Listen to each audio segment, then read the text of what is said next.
C'est le cauchemar de tout pilote de F1. Imaginez. L'une des écuries de F1 les plus fortes des 20 dernières années, l'un des pilotes les plus dominants de l'histoire de ce sport, avec vous, mais en même temps, contre vous. C'est ce que vivent les coéquipiers de Max Verstappen chez Red Bull.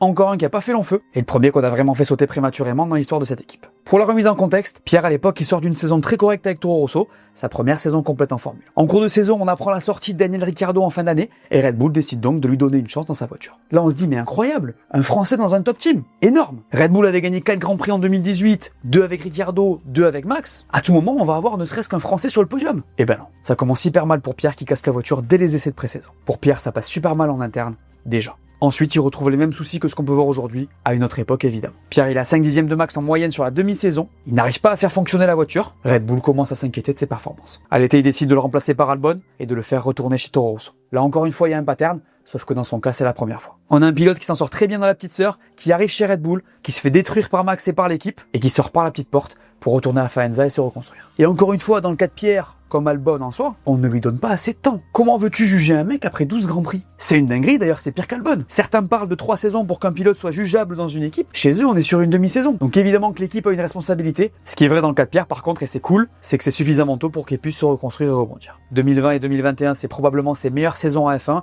Il a gagné un Grand Prix, et depuis, il a plus besoin de prouver son talent. Ça restera un gros échec de la filière Red Bull selon moi. Vous pensez quoi de ce qui s'est passé avec Pierre?